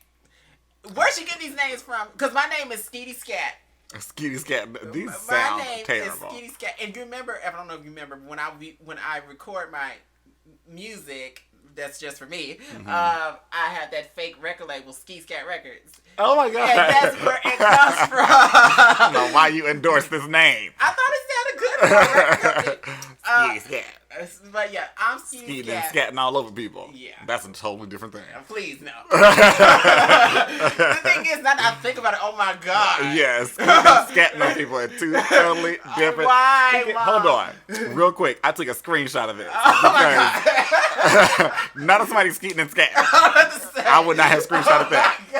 And if any of you out there listening to this don't know what, I'm sure most of y'all know what skeeting is. If you don't, you can Google that. Yeah. Do not Google scat. If you don't already know what it is, don't Google it. You will not be happy. So this person that I follow on Twitter has said, so he was talking about his OnlyFans, and he said, I love watching myself fuck. I wish I could just post shit for free, but then people wouldn't subscribe to my OnlyFans. So then he had a few replies, but this one person said, shit on me, please. Period. Crush my skull with your ass. And I was like, what the fuck is this reply? He said, with your ass? Yeah, crush my skull with your ass. Oh. So he said, shit on me. I thought you said question mark skull, like the emoji. Oh, no. But, Crush my skull with your ass. You know, because this brings me to, like I screenshotted it, and if the picture pops up again, please unlock this phone. Okay. I just screenshotted it, circled it, and I was like, what the fuck? I replied it back to the guy, and I was like, nah, I'm not here to king shame, but I just cackled. It makes me think of thirst tweets on YouTube. What's that, Is that BuzzFeed? BuzzFeed? Is Yeah. it BuzzFeed? Mm-hmm. Okay, and how violent. I believe it is, at least. People are violent with their thirst tweets. It's not just like, oh, just fuck me. It's always like, choke me and like slap me with your dick and like, fuck me to oblivion. And it's like, why must we want to die in all of these sex scenarios? Speaking of death. Okay. I would like some, please. You would like some death? Just serve it up in a hot coffee cup. But one of the movies that we saw, Knives Out. Okay, yeah. Spoiler alert for any of y'all out there. If you have not seen Knives Out, you need to see it. I'm not about to hold back on my review of this movie, so just know that. But Knives Out was such a beautifully written movie. It was. And Kimo and I are both people that when we're watching movies, like we love the what would that be considered, like the murder mystery? Yes, We love murder mystery. Yeah, we love those kind of movies, and being able to just sit back and like if there's something that we know is going to happen, like we try to find think of the ending before it happens. Like we want to see if we can guess what's going to happen next. Which I mean, not to ruin the movie, I think just to like if you can surprise me after knowing the tropes that people use a lot, it heightens the movie for me. And this movie, it completely snatched away from us what we thought it was going to be when we started watching it. What threw us out the window was that they revealed who the quote-unquote killer was very early on. Yeah. And so we're sitting there expecting... so this isn't a murder mystery. I remember I said, I think Jamie Lee Curtis is the one who was doing the killing. And we just got to see how she killed him. And then maybe 20 minutes in, I think, if not a little bit more than that, they revealed who actually killed the person. What was she? She was his healthcare lady. But because she had her sister and mom that were also working there, right? Were they just the help all her overall? Sister and mom weren't working there. Oh. I'm thinking of that other bitch. Because remember that little that little gang that they had to go smoke. Well, she didn't want to, but yeah. But so it revealed. Well, she didn't kill him, but she was a part. They revealed the death. Yeah, they revealed the death very on, and I mean. And he committed suicide. Yeah. But there was a series of events that led up to this that we were not expecting. Exactly. And so because it threw us off, like you said, because they showed the death right up front, and we were just like, oh, so. And they were focusing on. I guess we're not gonna guess who killed him because we saw and yeah, and so I thought that the rest of the movie is just going to be them showing, whether or not she's going to get away with it. Yeah, that's what I thought as well. And so then we get to the end where the dude was calling everybody into the fucking conservatory or whatever. And I love Clue. But, and then recanceled all the shit that, what's the dude name? Chris Evans? The Chris Evans character did. And I was like, oh, well, damn. Yeah, the movie just had so many...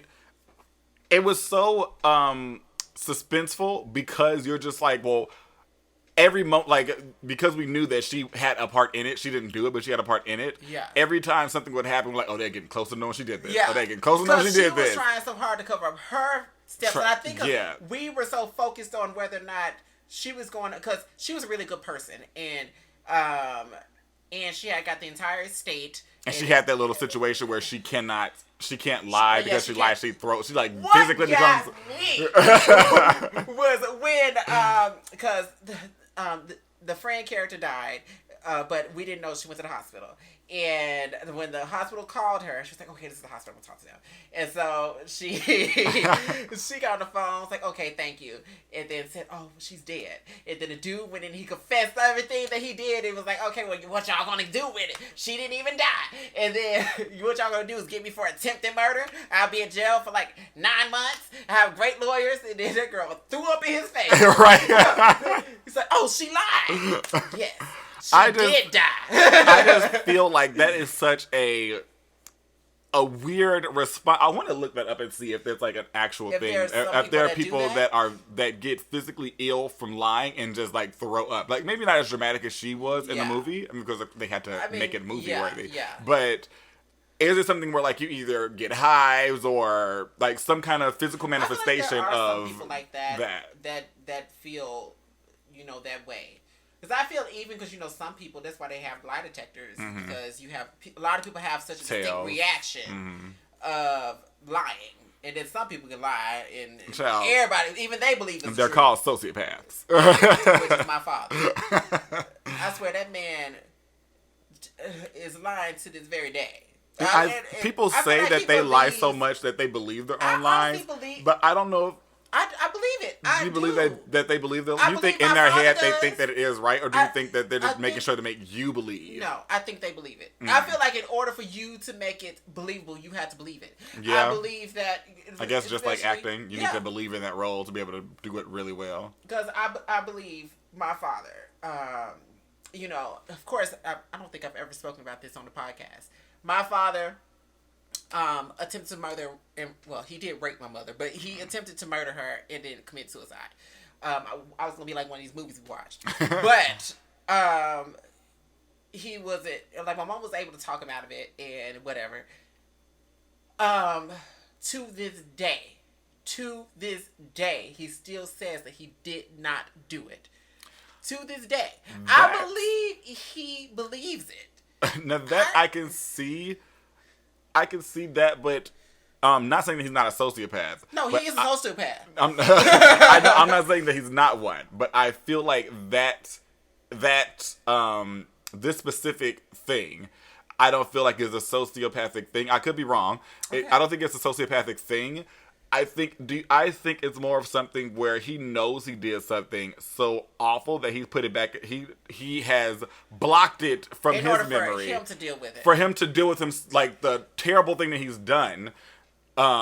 Maybe he's blocked it in his memory so that he's blocked it so hard and has just made it seem like maybe that is still sociopathic because he's making it feel like he is a good person.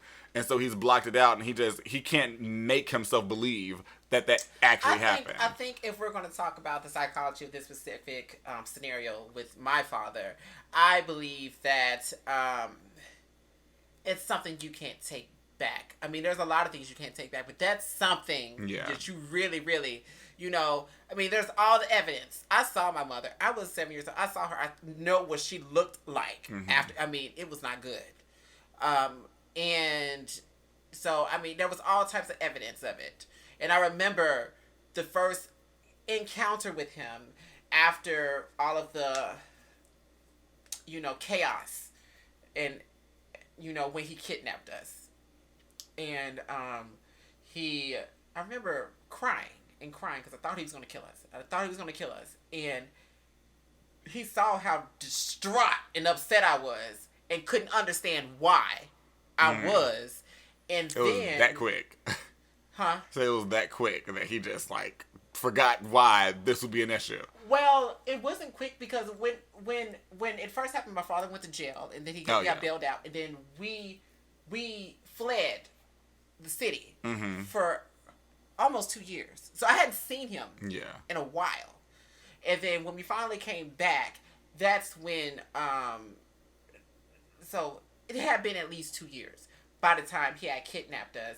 And all of that happened. And I remember thinking he was going to kill us. I was very terrified of my father at this time.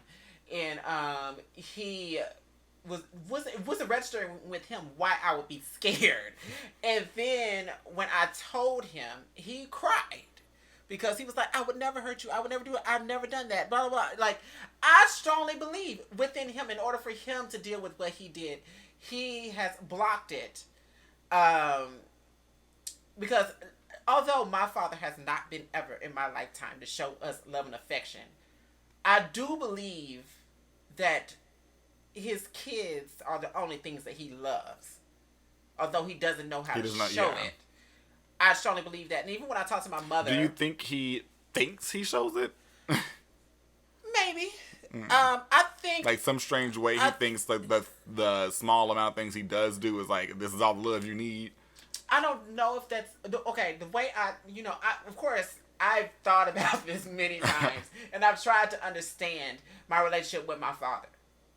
And I think that he believes what he does is love. Mm-hmm. The way he showed love was with money. Mm-hmm. Like the thing is, my father, because he's a mechanic, and that is a very up down career. Yeah. And so there would be times when he would have a lot of money, and there would be times when he had no money. Mm-hmm. And so when he had a lot of money, he would be around and he would buy us anything we wanted, anything we'd ask for. He would get us anything. And then when he didn't have money, we wouldn't see him. Mm. And I think that the only way he thought that he could show us affection was through buying us things, because he didn't do it any other way. And there was times when my mama would talk to him and she would be like, okay, why haven't you seen the kids? He was like, well, I don't have any money. And then she was like, well, I don't have money sometimes, and I still got to see them. I still got to see these ugly bitches. And so he'd be like, the thing is, he was like, I don't like telling my kids no. And she's like, well, I got to tell them no. So that was what she would say when he was like, I just don't. That's just for me having conversation with my mom, because she would tell me things. And so, and she also, I've had conversations with her, and she said that she also believes that his kids are the only things that he loves. And I think that it stems from how he was raised. Mm-hmm. I think that he wasn't really shown affection as he grew up. I don't know. The thing is about people in the South is they don't talk about their childhoods. The only person that has ever had a conversation with me about their childhood is my mama. My mama's always been extremely open with us, and she talks to us about everything. Anybody else in my family, you don't know shit about them. They don't tell you. They don't tell you nothing. And my mama did that because that's how her mother was. And she was like, okay, my mama was I'm glad my mother was the type of person to break the cycle. Yeah. Because she was like, okay, I'm going to show my kids affection. I'm going to tell them I love them all the time and whatever. She said her mother never told her that she loved her as she grew up. I can't imagine. That's like something I just can't. I can't imagine. Of course, I know there are people out there whose parents don't show them affection or don't tell them they love them. But coming from some place where my parents did all of that, it's like, how would it feel? It's a question. Because you go through that phase as a teen, like a kid, preteen, teenager, where your parents telling you, "Oh, I love you," just like, please leave me alone. Like, I was never that way. How would it? Like, my mom was so overly affectionate sometimes. I'm like, please stop calling me girl. I just wonder how would it feel to not have that, like, because that was a luxury. That was a luxury to feel. I feel the annoyance of having my mom telling me she loves me all the time. So I just don't know. Never was annoyed. Like, I was very much so. I guess after all the stuff with my father and with him not being affectionate, mm-hmm. getting affection from my mother was something I craved. And so I would get into bed with my mama, mm-hmm. even as an adult. When I go to visit my mama, I'd get into bed with her. I'd cuddle with my mama. My mama loves to come and just lay her head on my shoulder. Because we're both very short. And she, like, whatever. I, like, cuddle with my mama and whatever. Like, that's the person I feel like I can be the most affectionate with. I don't get a lot of people in my life to be affectionate with, to be very honest. And so that's where most of my affection comes from. And so I'm like, well, I'm glad that I have somewhere to put it. Yeah. But even Paul is very affectionate, my stepfather. Especially when he's drunk.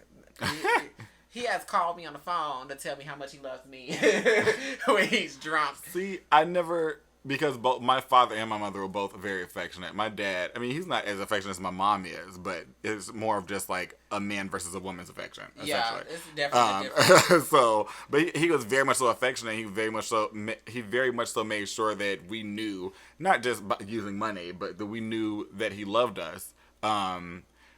And so it was, like I said, it was a luxury to have that feeling of, please stop telling me, Mom. I know, girl. And I can't imagine the thought of not hearing that. Not having it. Like, how, like, I can't think of, like, the day-to-day things that you would do or how you would go through it where you talk to your parent on the phone. Like, even just something as simple as, like, hey, what you doing? Like, if they're not really affectionate, they're not even going to call you really ask you that. I would really, no. So it's like, you come home and you don't know what the fuck the emotion's gonna be when you walk in the door. Now, my mother's bipolar. So, throughout my childhood, I mean, she wasn't diagnosed until I was practically grown.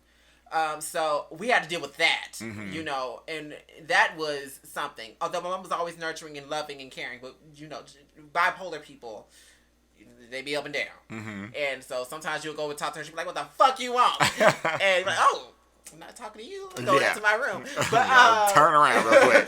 But, you know, as when she was finally diagnosed, then I understood why she was like that. And it wasn't her fault, because then sometimes I'd be like, well, do you love me? I don't know. But she always told us she loved us, and she was always there for us, and she always talked to us, and she always wanted. My mom was very, you know how they say in the workplace, open door policy. My mom was very much that. She was like, if something's going on, talk to me. Like, even now, because, like, she knows me. If I'm going through something, I don't tell nobody.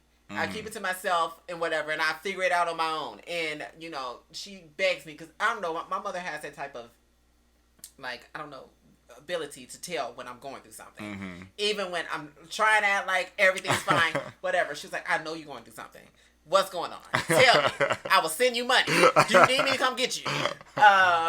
So that is, and I always find it weird because she's always that way. Every single time I go do something, she calls me. She's like, something ain't right with you. I know my child. What's wrong with you? Like, Mom, get off my phone.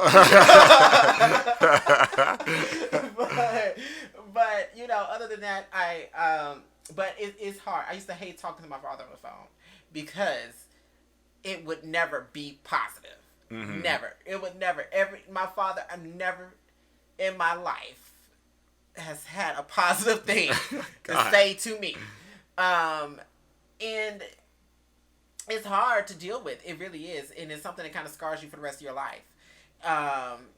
Is that type of, like, relationship with your parents. Your relationship with your parents affects you, whether it's positive or negative. And although I have a good relationship with my mother, I feel like I would never in my lifetime have a good relationship with my father. And I just don't see it happening. And the thing is, because, like, when I talk to people about, of course, to me being a gay person, everybody assumes it's the reason why me and my father don't get along. It's like, I mean, I'm sure it contributes, but that's not the reason. My father's literally a psychopath, and I think people think I'm exaggerating, but I'm like, if you lived my life, you would know that man is fucking crazy. That is ridiculous. But think about you when you say your mom was bipolar. We are fearful that Lamar may be bipolar. Really? Not that he is right now, but that he could. I don't know. I'm not a scientist, not a doctor. I don't know if you are born bipolar or if it's something that is, like, dormant in you and then it can present itself. But it's a chemical imbalance. Yeah. So for his mom is bipolar, and so is her mother. And so we don't know. In the family. Yeah, we don't know if he's going to be bipolar because of that. Is he showing any traits? He doesn't show any traits of it, but that doesn't mean later on he won't show it. So that's why we are nervous about it. I mean, we'll find a way to get around it. I feel like it would have already been showing. I don't know. So that's why I haven't done a lot of studying it, but I know that it is, like, it has to do with the it does have to do with chemical imbalance. My mother is both bipolar and manic depressant. So I think that's a different contributing thing, though. That's because double whammy. Yeah. And my mama has very low serotonin, which I don't think I've said this on a podcast either. My mother has attempted to commit suicide, and it's because of her low serotonin. It contributes to you having suicidal thoughts. So, luckily, hopefully, he won't ever have to deal with that. I don't think Lamar has any of those. Like, he tells me a lot of stuff. Lamar's very open with me, and I think it's because he knows I let him or allow him to have that open dialogue. Yeah. Things that he doesn't feel like he can tell his anybody else. He'll text me and be like, "Can I tell you something?" Like, yes. He'll be like, "Scared. What is this gonna be?" I was like, "What is wrong? Did somebody touch you?"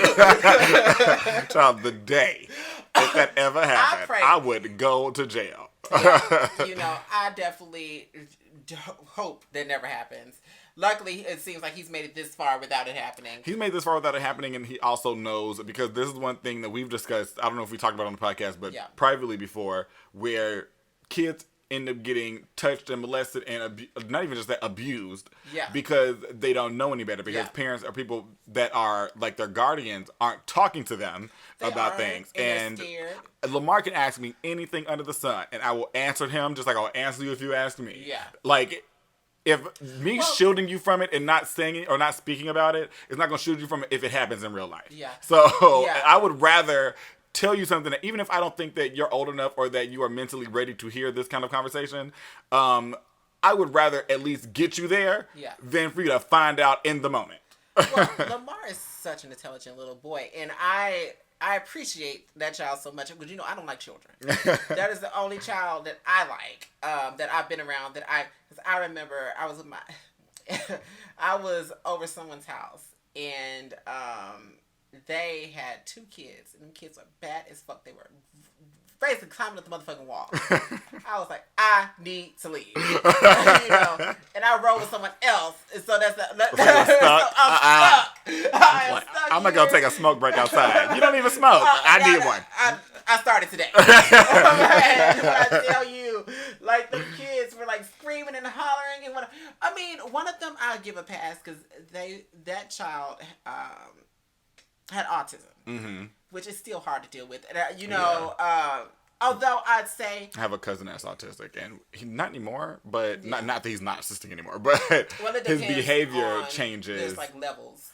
His behavior has changed since he's gotten older, but when he was younger, all he used to do was just holler and make random noises, but now he has mellowed out, I guess you would say. He's very tame, should I say, like, compared to what he was before. I don't know much about autism and like the spectrum of it, but I just know that when you were saying one of them you can blame because he's autistic, it made me think when he was younger he was acting just motherfucking like that.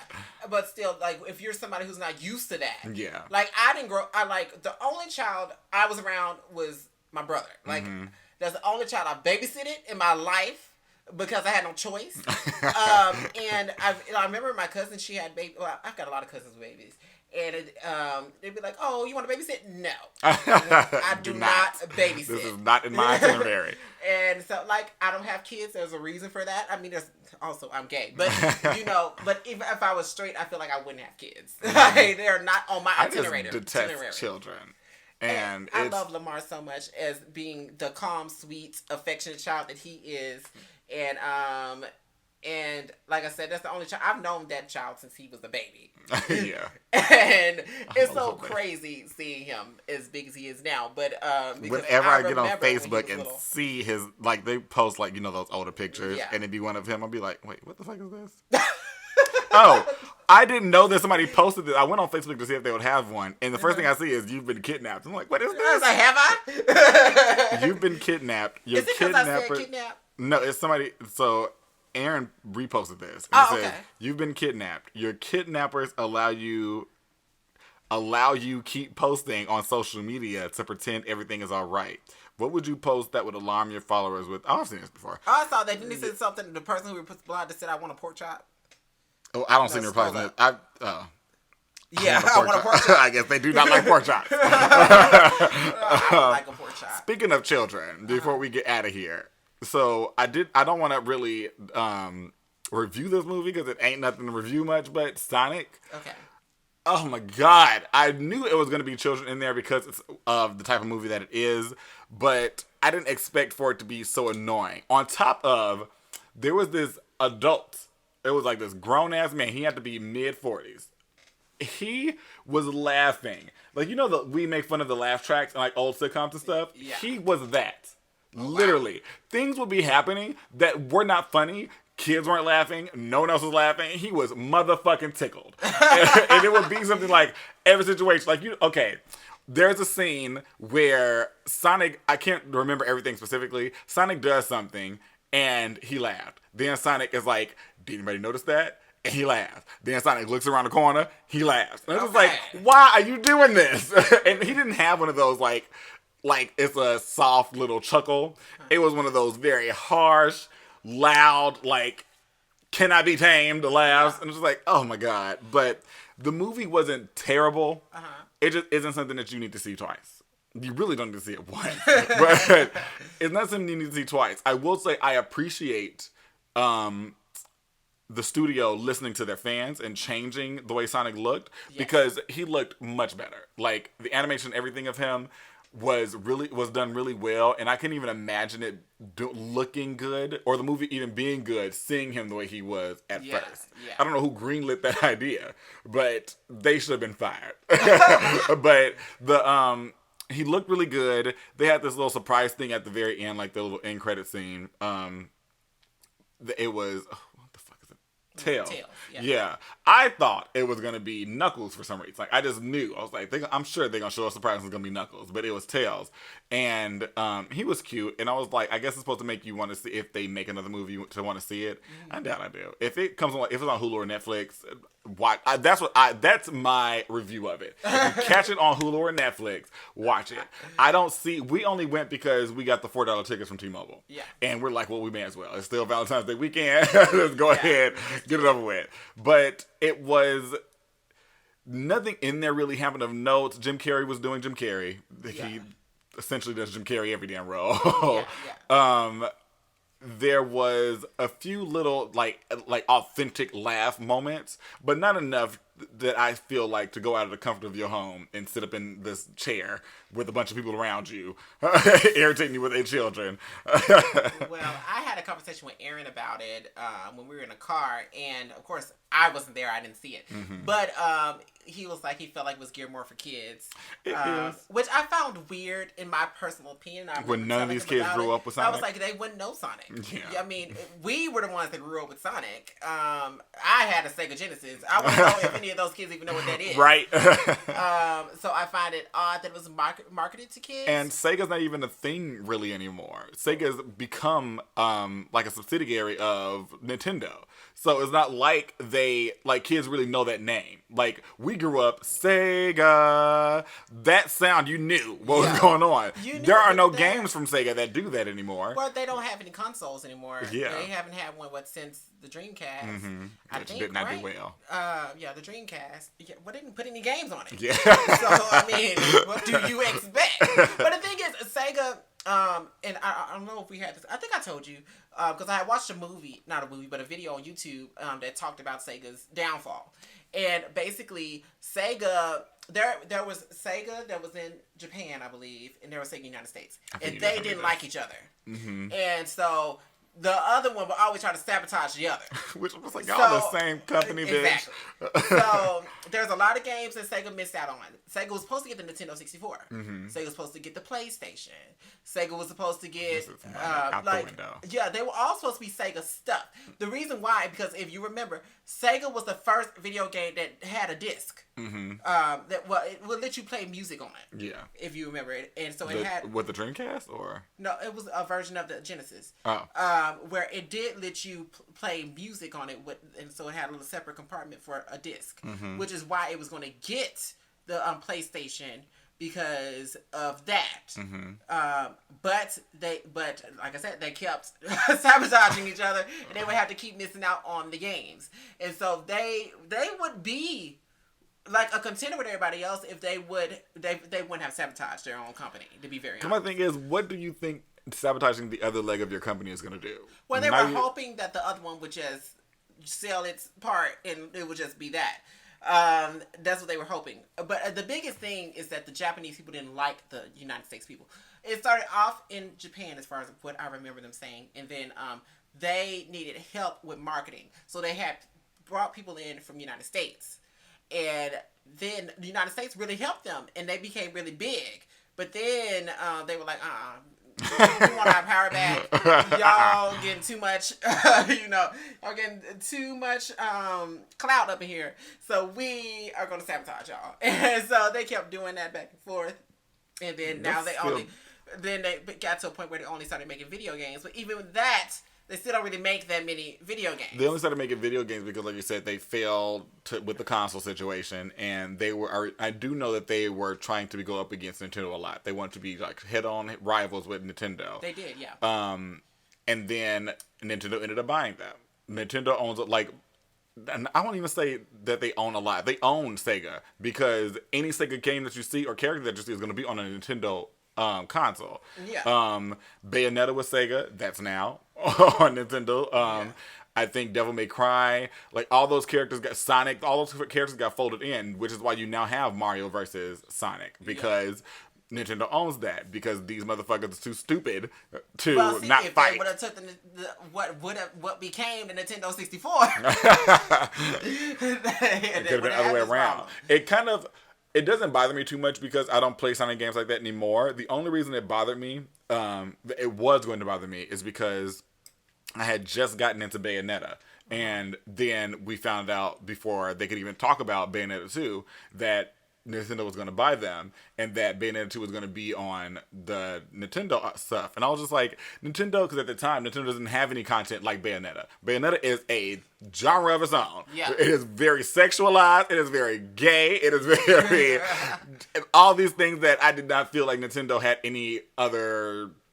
IPs, I guess is what they call it, like their products. Yeah. Anything else that's like that. And it made me nervous, but when Bayonetta 2 came out, I was like, okay, we're fine. Yeah, because she was still just as extra, still letting them legs fly open at any moment.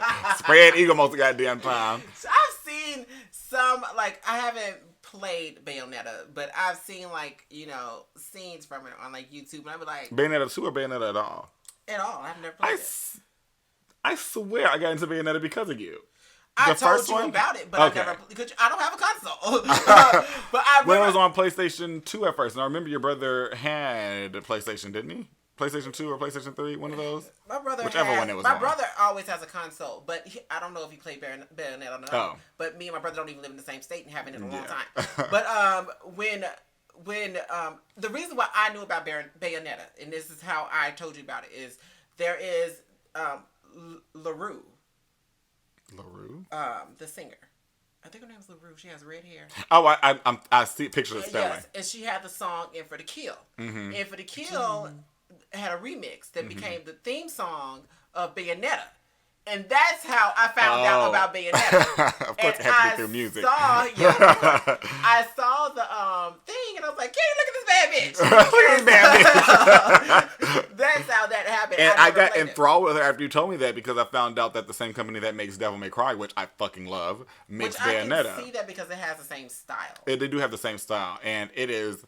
I love both of those games, but Bayonetta touches my spirit because she is such an iconic character that I don't want to be tampered with. And I feel like she's definitely like quickly become like a gay icon. She has, because it's to me it was made for the gay people. It really was. Gay people love to stand a woman that is bad as hell and stands in her sexuality and doesn't shy away from it. Is just very powerful. We love to stand a powerful woman, and Bayonetta is the epitome of a powerful woman. And that's why I love Lara Croft. I was a huge Tomb Raider fan, and I played every game except for I played the first of the new reboot, because it's what the second time they rebooted. Yeah. I haven't played any of the other ones, but all of the old stuff I played, and I was a huge fan of her because she was doing things that men did. Yet she was still very feminine, very beautiful, and that's what I liked. because a lot of times when they have women doing things that men do, they become very butch. Yeah. So I like that in order for her to be able to do and fight men, she didn't have to be a man. Yeah. And so that's how I feel about Bayonetta. She still is very, very strictly into her femininity, and she's doing all this badass shit, and she's also, Tomb Raider. And she's a witch, and she got weave. And she's got her wicked weave. And with Tomb Raider and Lara Croft, I mean, she was a very classy person because she was British. Mm-hmm. But so was Bayonetta. Is she? Yeah. But either way, she. At least I don't know if she's from Britain. She speaks with a British accent, but every time we see her in the game, she's in America. But she speaks with a British accent, a very heavy one. But she's far much more sexual than Lara Croft. Far more. She's almost like a thought. I think Bayonetta is sexual in her own right, whereas people sexualize Lara Croft. Yeah, they sexualize her because she got the big breasts. Mm-hmm. And so that's what everybody wants to talk about when it comes to Lara Croft. But she is very much the classy lady. Mm-hmm.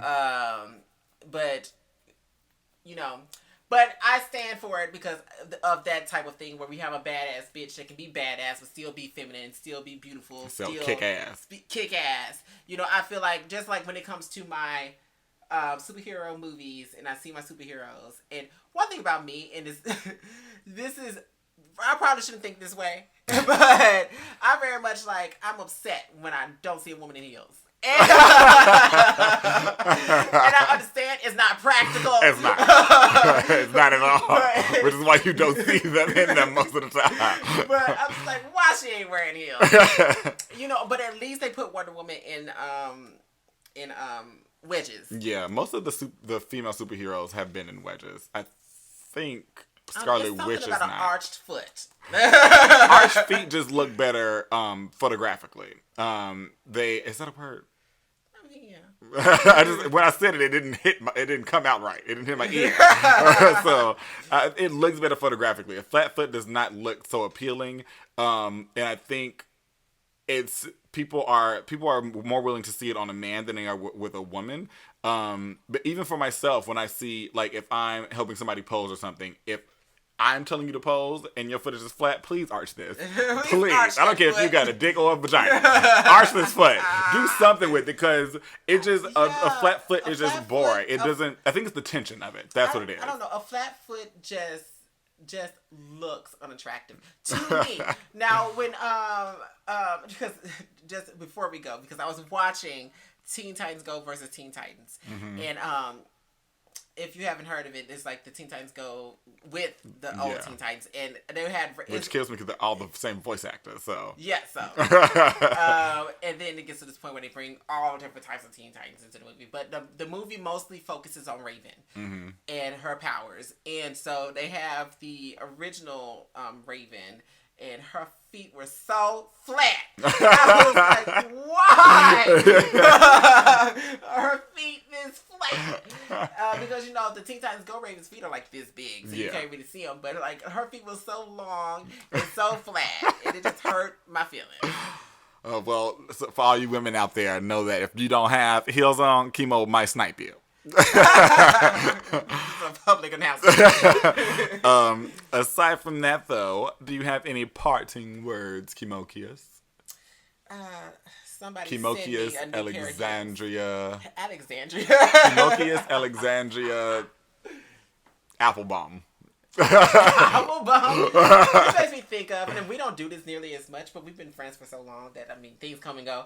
But I remember, at the beginning of our friendship, I would have a different name for you all the time. I never understood why. I have the most basic name, Kenny, and it was always something different. I was always naming you everything. What I would do is I would give you a new middle name. Yeah. It would be I remember one time I made your middle name Groundhog Day. Oh, such a fucking mess. Now I just call you for the most part Kimbob. Yeah, Kimbob, which I don't know why. I don't know. Sometimes I call you Kimbob. Ain't I just sit up here talking about SpongeBob all day. I don't know why I call you Kimbob. It just happened one day and it stuck. Sometimes things just stick. Yeah. But we're going to go ahead and go. This went a little longer than we wanted to, but We talk too much. Anyway, get over it. Yeah. What was your parting word? Get you some new heels. Is that what you said? I want some new heels. No. Don't do that. Get me some new heels. No. And a wig at that. No. I would like a new wig. This ain't for chemo. Anyway. Bye. How the fuck you stop this? Stop.